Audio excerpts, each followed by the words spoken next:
Assalamualaikum warahmatullahi wabarakatuh. Kami dari kelompok 5 ingin mempresentasikan tugas kelompok kami yang berjudul Fungsi Pengendalian Sosial oleh Hukum dalam Mengatasi Pelanggaran Norma Sosial. Latar belakang, masyarakat yang kompleks membutuhkan pengendalian untuk menjaga ketertiban dan keharmonisan. Norma sosial berperan mengatur perilaku dalam kehidupan sehari-hari, tetapi sering kali dilanggar. Pengendalian sosial adalah cara masyarakat mengatur perilaku warganya agar sesuai dengan nilai yang berlaku, baik melalui secara formal seperti hukum maupun secara informal seperti teguran sosial. Hukum berfungsi sebagai alat pengendalian sosial formal karena memiliki aturan dan sanksi yang mengikat. Hukum tidak hanya mencerminkan nilai-nilai masyarakat, tetapi juga membantu mengarahkan dan mengubah perilaku. Di tengah perkembangan zaman dan teknologi, pelanggaran normal semakin beragam sehingga hukum harus menyesuaikan diri. Efektivitas hukum dalam pengendalian pelanggaran sangat bergantung pada kesadaran hukum masyarakat, penegakan yang konsisten, serta keselarasan antara hukum dan norma sosial. Kajian tentang peran hukum sangat penting untuk mendukung kebijakan yang sesuai dengan kebutuhan masyarakat. Rumusan masalah. Bagaimana konsep dasar pengendalian sosial dalam perspektif sosiologi hukum? Bagaimana kedudukan dan fungsi hukum sebagai instrumen pengendalian sosial dalam masyarakat? Apa saja bentuk-bentuk pelanggaran norma sosial yang terjadi dalam masyarakat dan bagaimana karakteristiknya? Bagaimana mekanisme kerja hukum dalam mengatasi pelanggaran norma sosial? Apa saja tantangan dan hambatan yang dihadapi dalam implementasi pengendalian sosial melalui hukum? Bagaimana upaya optimalisasi fungsi pengendalian sosial oleh hukum dalam mengatasi pelanggaran norma sosial? Tentang konsep dasar pengendalian sosial. Pengendalian sosial adalah suatu proses yang digunakan oleh masyarakat untuk mengarahkan perilaku anggotanya agar tetap sesuai dengan norma dan nilai yang berlaku. Konsep ini awalnya dikenalkan oleh Gabriel Tarde, lalu dikembangkan oleh Edward Alwos-Ross, yang melihatnya sebagai bentuk pengaruh kelompok terhadap individu. Kemudian, Talcott Person menekankan bahwa pengendalian sosial sangat penting untuk menjaga keseimbangan dan keteraturan dalam suatu sistem sosial. Secara umum, pengendalian sosial dibagi menjadi dua bentuk, yaitu yang pertama pengendalian formal seperti yang dilakukan melalui hukum, kepolisian atau lembaga peradilan. Yang kedua, pengendalian informal yang biasanya terjadi lewat sanksi sosial seperti kritik, teguran, bahkan pujian dari masyarakat. Kalau kita lihat dari metodenya, pengendalian ini bisa bersifat preventif, artinya untuk mencegah pelanggaran sejak awal, dan bisa juga represif, yaitu untuk menindak pelanggaran yang sudah terjadi. Menurut Donald Black, gaya pengendalian sosial itu ada 4, yaitu menghukum, memberi ganti rugi, memperbaiki, dan mendamaikan. Yang terakhir dan tidak kalah penting adalah bahwa keberhasilan dari pengendalian sosial sangat tergantung pada 3 hal, yaitu yang pertama kepercayaan masyarakat terhadap pihak yang mengatur, konsistensi dalam menegakkan aturan, serta jauh mana masyarakat ikut mendukung dan menjalankan norma-norma tersebut dalam kehidupan sehari-hari.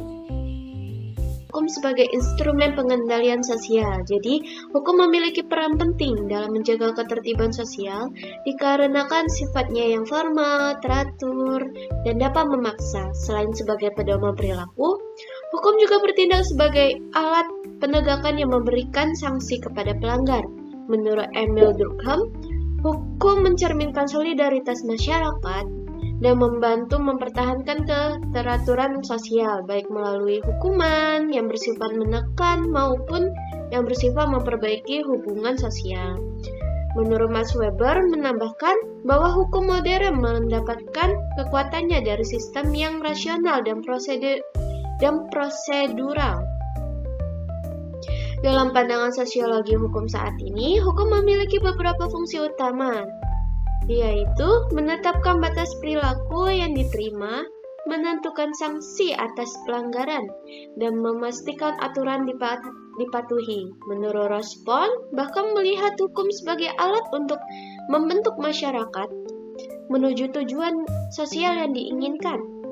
Hukum juga memiliki beberapa kelebihan seperti berlaku untuk semua orang, memiliki prosedur yang jelas, didukung oleh lembaga negara, dan memiliki sistem sanksi bertingkat.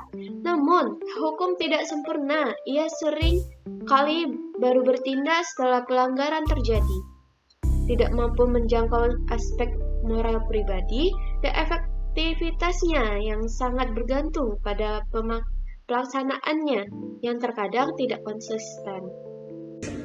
Yang ketiga ada norma sosial dan pelanggaran yang terjadi. Norma sosial adalah aturan tak tertulis yang mengatur perilaku dalam kehidupan bermasyarakat dan berinteraksi sosial. Menurut William Graham Sumner, norma ini terbagi menjadi 3 tingkatan, yaitu kebiasaan, tata cara, dan hukum, yang masing-masing memiliki tingkatan sanksi yang berbeda-beda. Ciri utama norma sosial adalah sifatnya yang berlaku umum, memiliki sanksi sosial, dan dapat diubah mengikuti perkembangan masyarakat. Di Indonesia, norma dibedakan berdasarkan sumbernya menjadi norma agama, kesopanan, kesusilaan, dan hukum, dengan jenis sanksi yang juga bervariasi. Penyimpangan terhadap norma ini disebut pelanggaran sosial dan dapat muncul dalam berbagai bentuk, mulai dari penggunaan bahasa kasar hingga tindakan kriminal seperti pencurian dan penipuan. Robert Camerton menjelaskan bahwa tidak semua respons individu terhadap tekanan sosial merupakan penyimpangan. Namun, di era digital, pelanggaran baru bermunculan seperti perundungan cyber dan penyebaran hoax yang membutuhkan respons hukum yang lebih adaptif. Faktor-faktor penyebab pelanggaran berasal dari dalam diri seseorang, seperti kepribadian dan pendidikan, maupun dari luar seperti lingkungan sosial, media, dan lemahnya penegakan hukum. 4. Fungsi hukum dalam mengatasi pelanggaran norma sosial. Hukum memiliki peran penting dalam menanggulangi pelanggaran norma sosial melalui beberapa fungsi utama yang saling melengkapi. Pertama, hukum memberikan kejelasan mengenai perilaku mana yang dapat diterima dan mana yang dianggap melanggar, sehingga menjadi pedoman yang pasti bagi masyarakat. Kedua, hukum bertujuan mencegah pelanggaran dengan menetapkan sanksi yang tegas, sehingga individu berpikir 2 kali dengan menetapkan sanksi yang tegas sebelum melakukan penyimpangan. Ketiga, apabila pelanggaran tetap terjadi, hukum memberikan sanksi sebagai bentuk penegasan bahwa perilaku tersebut tidak dapat dibenarkan. Keempat, hukum juga memberikan fungsi memperbaiki perilaku melanggar agar dapat kembali diterima dalam masyarakat, misalnya melalui program rehabilitasi. Kelima, hukum memberikan ganti rugi kepada korban agar kerugian dapat dipulihkan. Keenam, hukum menyampaikan pesan moral kepada masyarakat dengan menunjukkan nilai-nilai yang dijunjung tinggi. Efektivitas semua fungsi ini sangat bergantung pada kualitas aturan hukum, kemampuan lembaga penegakan hukum, serta kesadaran dan partisipasi aktif masyarakat dalam menjalankan dan mendukung sistem hukum. Baik, selanjutnya yang kelima yaitu implementasi pengendalian sosial dalam hukum. Pelaksanaan pengendalian sosial melalui hukum mencakup beberapa tahapan penting, mulai dari perumusan aturan, pelaksanaan oleh aparat, hingga evaluasi keberhasilannya. Pada tahap awal, nilai dan norma sosial yang berkembang di masyarakat dirumuskan menjadi peraturan formal dengan melibatkan lembaga legislatif, eksekutif, dan partisipasi publik. Di Indonesia, proses ini dilakukan melalui mekanisme demokratis seperti pembahasan di DPR dan konsultasi publik. Tahap pelaksanaan melibatkan lembaga seperti kepolisian, kejaksaan, dan pengadilan yang memiliki tugas masing-masing dalam sistem peradilan. Kerjasama antar lembaga penegak hukum menjadi kunci utama keberhasilan seperti yang ditekankan dalam konsep sistem peradilan pidana terpadu. Selain jalur formal, pendekatan alternatif seperti mediasi dan arbitrase juga digunakan karena dinilai lebih efisien dalam menjaga hubungan sosial. Untuk pelanggaran administratif, digunakan sanksi seperti denda atau teguran. Keterlibatan masyarakat melalui program keamanan lingkungan dan forum warga juga penting dalam mencegah pelanggaran. Teknologi informasi mendukung proses ini melalui sistem pemantauan seperti CCTV dan database digital. Seluruh proses ini dievaluasi berdasarkan indikator seperti tingkat kejahatan, kepuasan publik, dan kepercayaan terhadap lembaga hukum guna memperbaiki sistem pengendalian sosial secara menyeluruh. Terima kasih. Pelaksanaan pengendalian sosial melalui hukum tidak lepas dari berbagai tanggapan dan hambatan yang bersifat struktural, kultural, dan teknologis. Salah satu tantangan utamanya adalah tidak selarasnya norma hukum dengan nilai-nilai sosial masyarakat, sehingga menimbulkan penolakan terhadap hukum yang diberlakukan. Di samping itu, terbatasnya sumber daya seperti kurangnya anggaran, personel, dan infrastruktur melemahkan fungsi penegakan hukum. Kualitas aparat penegak hukum yang belum merata serta masih adanya korupsi dan rendahnya integritas juga menjadi penghambat besar. Tantangan lainnya datang dari kemajuan teknologi dan globalisasi yang melahirkan kejahatan jenis baru seperti cybercrime dan kejadian lintas negara yang sulit ditangani tanpa kerjasama internasional. Di masyarakat sendiri, melemahnya kontrol sosial informal, meningkatnya individualisme, serta pengaruh negatif media sosial turut memperbesar risiko pelanggaran norma. Selain itu, hambatan teknis seperti ego sektoral, birokrasi, dan koordinasi antar lembaga yang lemah, ditambah rendahnya kesadaran hukum masyarakat, semakin memperberat pelaksanaan pengendalian sosial oleh hukum secara efektif.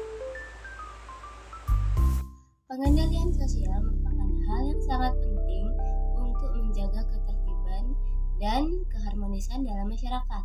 Proses ini dilakukan melalui cara-cara formal seperti hukum maupun informal seperti norma dan kebiasaan sosial.